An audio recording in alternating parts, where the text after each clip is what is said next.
My sister mocked my job so her boss fired her instantly. For 20 years my sister told me I was worthless. She insisted my job was a pathetic joke and that I'd never get anywhere meaningful in life. What she didn't know, what she couldn't possibly comprehend, is that my little joke of a job had secretly made me the co-founder and chief architect of an $80 million company. And as she sat across from me in a sleek, glass-walled office, brimming with confidence as she interviewed for her absolute dream job, I was about to deliver a punchline she never ever saw coming. She thought she was about to meet her new boss, a powerful figure in the tech world she was so desperate to impress. She had no idea her new boss was the very person whose life she'd made a living hell for 2 decades. For as long as I can remember, my sister Vivian was the family's dazzling star, and I was just the quiet, awkward shadow she cast. She was loud, perpetually popular, and thrived in the spotlight. I was the bookish, introverted one, far happier with a computer screen than a crowd. Our parents amplified this difference. They'd praise her for being so outgoing, for having so many friends, and then turn to me with worried expressions, constantly questioning why I was so reserved. Vivian absolutely fed on this validation. To her, my quietness wasn't a personality trait. It was a fundamental weakness, a flaw she could poke and prod for her own amusement. Family dinners were her personal stage. I remember one Thanksgiving vividly. I was a freshman in college, excited about a complex algorithm I'd finally cracked. As I tried to explain it, she let out an exaggerated sigh. "Still tinkering with those little computer projects?" she asked, her voice dripping with a mix of pity and condescension. "That's cute. I just landed a winter internship at Deloitte. You know, a real firm." She'd then spend the next hour loudly recounting stories about her networking and the synergy in her department, all while shooting me looks that said, "See? This is how you succeed." The mockery was a constant, grinding presence in my life. When I declared my major in computer science, she dubbed it the Nerd Factory, and told our parents I was intentionally choosing a path with no social skills. When I landed my first job as a junior coder at a small software firm, she laughed in my face. "So you get paid to stare at a screen all day in a dark room? How thrilling. Try not to forget what sunlight feels like." Every holiday, every family get-together, she found a new and inventive way to paint my life as a sad, pathetic failure. Her favorite line, the one she repeated like a mantra, was, "You're just too quiet. You'll never get anywhere in a world where you have to speak up for yourself." Her words were like 1,000 tiny cuts, and over time they left deep scars. For a long while I actually started to believe her. Maybe I really was doomed to be the quiet, unsuccessful sibling. I retreated further into my work, not just because I loved the logic and the challenge of it, but because my computer was the only place I could get away from her relentless judgment. Honestly, the steady, predictable hum of a server was kinder and more comforting than my own sister's voice. But a small, defiant part of me refused to break. It took her mockery and began to use it as fuel. Every time she told me I'd fail, every time she scoffed at my passion, I promised myself I would prove her wrong. Not for her but for me. I would build a world so successful she couldn't even comprehend it. So while Vivian was busy meticulously climbing her little corporate ladder and broadcasting every tiny promotion like a national holiday, I was building an empire in absolute silence. It all started in a dusty, cramped garage with my best friend from college, Mark. We had an idea that we believed was revolutionary. A platform to streamline massive amounts of data for huge corporations, making it faster, more secure, and far more intuitive than anything else on the market. We called our fledgling project Dataloom. Those first few years were a grueling, exhausting blur of instant coffee, complex code, and the desperate hope that we weren't making a colossal mistake. We poured every cent we had, and a lot we didn't, into the project. I'd work my 9-to-5 day job, come home, and then code until 3 or 4 in the morning on Dataloom. I became a ghost at family functions. I missed birthdays, holidays, and more sleep than I can possibly count. When my parents asked why I was so busy and looked so tired, I'd just mumble something vague about working on a side project. Vivian, of course, would seize the opportunity.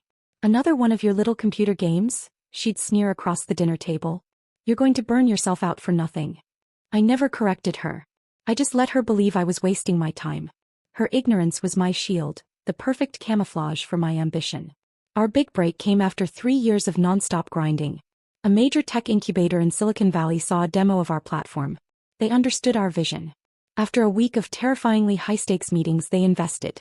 Suddenly, our garage startup had an actual office, a small but brilliant team, and the resources to scale. From there, our growth was exponential. We landed our first major client, a logistics company that was drowning in data. Then a financial firm, then a healthcare provider. The little project Vivian mocked was rapidly becoming a major disruptive force in the tech industry. Mark, with his natural charisma, became the face of the company, the CEO who handled the press, the investors, and the big meetings. I was the architect behind the scenes, the chief technology officer, the one making sure the entire complex engine ran perfectly. I much preferred it that way. No spotlight, no applause. Just the quiet, profound satisfaction of building something meaningful from nothing. By the time I turned 30, Dataloom was a name whispered with respect in Silicon Valley. We had over 200 employees, offices in 3 cities, and a valuation that had just crossed the $80 million mark. I was a multimillionaire on paper, but my lifestyle was completely unchanged. I drove the same 10-year-old sedan, lived in a simple 2-bedroom apartment, and wore hoodies and jeans to work. I kept my success a total secret from my family. I told myself it was to avoid the drama, the sudden, awkward requests for money, the weird shift in how everyone would treat me. But if I'm being brutally honest with myself, I just wasn't ready to share my win with the one person who was so profoundly certain I was going to lose. The universe, it turns out, has a pretty twisted sense of humor. One unremarkable Tuesday morning, I was in my office, sipping coffee and reviewing a short list of candidates for a senior budget analyst position. This was a crucial role for us. The person would have deep access to our company's financials, helping to forecast our next 5 years of growth and expansion. I'm scanning the polished, professional PDFs, and one name makes me stop cold. Vivian Thorne. My sister. I swear the air left my lungs in a single silent gasp. For a full 10 seconds I thought it had to be a prank, a bizarre joke from Mark. But there it was, her perfectly curated resume, detailing all of her achievements at the accounting firm she was so proud of. The cover letter was even more surreal. It was stuffed with corporate buzzwords, praising Dataloom's innovative market disruption and visionary leadership. She had absolutely no idea. She was passionately applying to the company that was built on the foundation of the worthless projects she'd been mocking for my entire adult life. My first instinctual thought, pure, unadulterated, petty revenge. Just drag her resume file into the digital trash bin. It would be so easy. She'd get a generic automated rejection email in a few weeks and never, ever know how close she came. But where's the justice in that? She wouldn't learn a single thing. She'd just keep on being her smug, superior self, completely clueless about the cosmic joke that had just played out on my computer screen. But then, a different, far more interesting idea began to form. A cold, quiet, and perfectly clear plan. I wasn't going to deny her the opportunity. I was going to do the exact opposite. I forwarded her resume to our head of HR with a simple, detached note. She looks promising. Let's move her through the standard process. If she makes it to the final round, I want to handle the interview myself. Over the next 2 weeks, I received the updates like dispatches from a battlefield I was secretly commanding. Vivian passed the initial phone screen with flying colors. She aced the difficult technical assessment, impressing the finance team. She absolutely charmed the hiring manager in her second-round video interview. With every hurdle she cleared, this cold, calm feeling of destiny settled over me. She was so close to getting everything she'd ever wanted. A high-paying, prestigious job at a top-tier tech company. She was about to step into the lion's den, thinking she was the lion tamer, never once suspecting that the lion was her own sister. The day of the final interview arrived. The weather was gray and overcast, but I felt a strange sense of clarity. I was in my office, the big corner suite with floor-to-ceiling windows that offered a panoramic view of the city skyline. My assistant buzzed me on the intercom. Vivian Thorne is here for her 3 p.m. appointment. I took a slow, deep breath. Thank you, Chloe. Send her in. Then I did something a little dramatic, something I felt the moment called for. I swiveled my large leather chair to face the window, turning my back completely to the door, presenting her with only the imposing silhouette of the person in charge. I heard the door open and the soft, respectful click of it closing. The scent of her expensive perfume faintly hit the air. You can have a seat, I said, keeping my voice calm, even and devoid of any recognition, my gaze still fixed on the skyline. I heard the rustle of her jacket and the soft sigh of the cushion as she sat in the chair across from my massive oak desk. I let the silence hang in the air for a solid 10 seconds, feeling the weight of 20 years of history contained in that single quiet moment. It was the first time in our entire lives I had held all the power. Then slowly, deliberately I turned my chair around. The look on Vivian's face was a masterpiece of human emotion, a symphony of shock playing out in seconds. First there was polite, professional confusion. Then a flicker of disbelief, her brain trying to reconcile the person in the chair with the sister she knew. Then as recognition finally landed, her face went through pure, unfiltered shock. Her mouth fell open but no words came out. Her carefully constructed mask of corporate confidence didn't just crack. It shattered into a million pieces.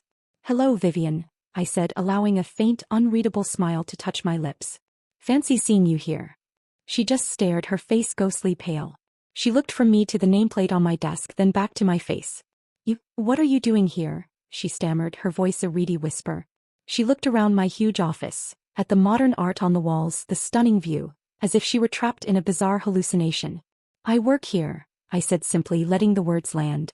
This is my company. Well, half of it anyway. I picked up her resume from my desk, holding it but not looking at it. So, I said, my tone shifting instantly, becoming formal and professional, the voice of a CTO vetting a candidate. It says here you're an expert in budget analysis and financial forecasting. Tell me, why do you want to work at Dataloom? She was completely and utterly rattled, but years of corporate training kicked into autopilot. She tried to answer, stumbling through some rehearsed hollow speech about synergy and growth potential, but her eyes kept darting around the room, unable to focus. She couldn't connect the dots between the quiet, worthless little sister she'd spent a lifetime mocking and the composed, successful woman sitting in the seat of power in front of her. I let her ramble for another minute before holding up a hand to gently stop her. It's funny, I said, leaning forward on my desk, my voice softening just a little. You remind me of my sister. She also had a lot of strong opinions about my career choices. She called my work a joke. A little game. She told me I'd never get anywhere, because I was too quiet. The blood completely drained from her face. Her breathing became shallow. She knew exactly what was happening. The thing is, Vivian, I continued, my voice losing all its warmth and turning as cold and hard as steel, we have a very specific culture here at Dataloom. We value humility. We value respect. We value people who build others up, not tear them down to make themselves feel bigger. Your resume is impressive, I'll give you that. But I've had the distinct pleasure of reviewing your character for the last 20 years. And based on that long-term performance review, you're not a good fit for this company. I stood up, the chair gliding back silently, a clear signal that we were done. Thank you for your time. This interview is over. My assistant will validate your parking on the way out. And just like that, the person who spent years trying to systematically destroy my confidence was left speechless, her lifelong arrogance dismantled in the one place she saw as her ultimate prize. The karma she had earned over 2 decades was delivered not with a shout, but with the quiet, devastating finality of a closed door. Have you ever had a moment of perfect karma? Let me know in the comments. And if you enjoy stories where the underdog finally wins, make sure to like and subscribe for more. Vivian didn't say a single word.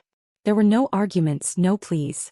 She just stood up mechanically, her face a blank mask of humiliation, grabbed her purse and walked out of my office without making eye contact. I stood by my window and watched through the glass walls as she walked like a zombie through the busy, vibrant workspace of the company I built. The dozens of employees she hoped would be her future colleagues, programmers, designers, analysts, didn't even look up from their work. To them, she was just another rejected candidate, and for the first time in her life in a room full of people, she was completely and utterly invisible. An hour later, my phone rang. It was my mom.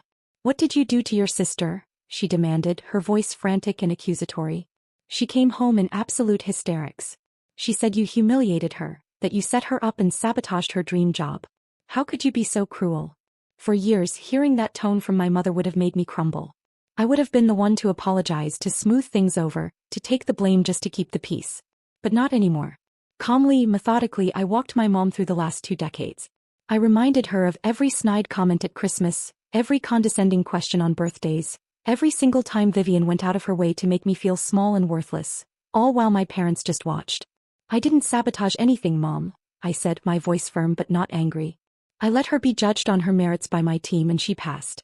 Then she was judged by me on her character. I just held up a mirror and she didn't like the reflection. There was a long, heavy silence on the other end of the phone, a silence that stretched for years. For the first time, my parents were forced to confront the toxic dynamic they had enabled and even encouraged for so long. The family balance is now permanently broken. Dinners are quieter, unbearably awkward. Vivian barely speaks to me. She found another accounting job eventually, but her smug superiority is gone, replaced by a brittle, sullen resentment. She knows, and my family knows, that the quiet one she pitied was more successful than she ever dreamed of being. As for me, I finally feel free. I didn't get her fired for revenge. I did it because she genuinely wasn't qualified for the culture we built. Not in skill but in character. My success isn't a secret anymore, and the heavy weight of keeping it hidden is finally gone. I proved to myself that my worth was never determined by the volume of my voice, but by the quiet dedication to my work.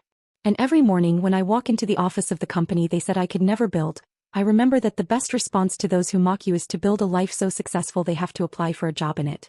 Hit that subscribe button, share, like, and we see you on our next video.